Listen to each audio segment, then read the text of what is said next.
Hannah Lownsborough is the executive director of SumOfUs, an organisation using people power to hold companies to account. She joins us live now from London. Hannah, it does actually seem rather aggressive to have this multinational, multi-billion-dollar company suing for small farmers. I mean, these farmers can't really be that much of a threat, can they?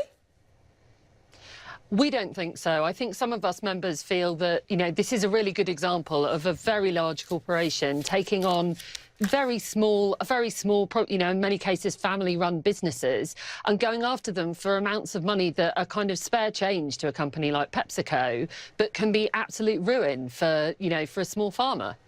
How are the farmers actually supposed to know that a company like Pepsi has exclusive rights to a certain type of potato?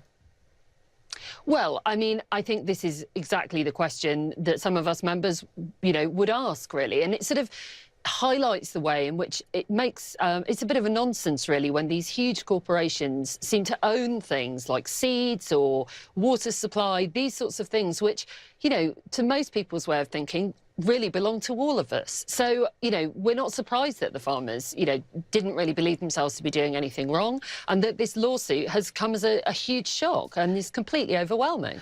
The lawsuit was for over $100,000 for each of the farmers. I mean, when you have a massive... I can't even imagine what it's like to be a small-time farmer in a place like India and having Pepsi suing you. I mean, how do farmers protect themselves?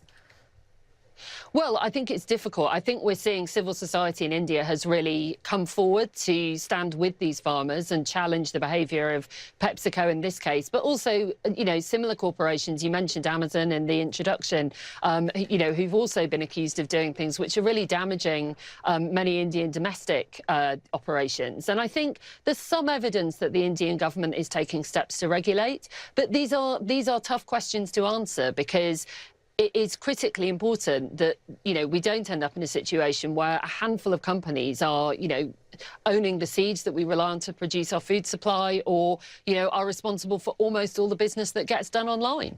So Pepsi's argument is that they filed this lawsuit to protect the interests of thousands of farmers who are part of its potato farming program. Is that a fair argument, do you think?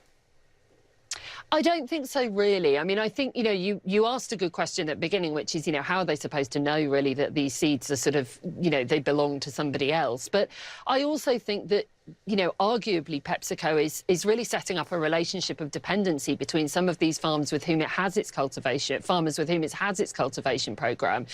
We're seeing examples in some cases, for instance, of seeds being developed that will only grow and will only thrive if they are also raised using fertilizers or what have you that are also produced by some of these parent companies. So you are seeing sort of small farmers really ending up sort of in hock to some of these very big businesses. And it's hard to see that as kind of, creating the conditions in which everybody can make a success of a small business. All right, Hannah, thank you so much for being with us. Appreciate that. Thank you.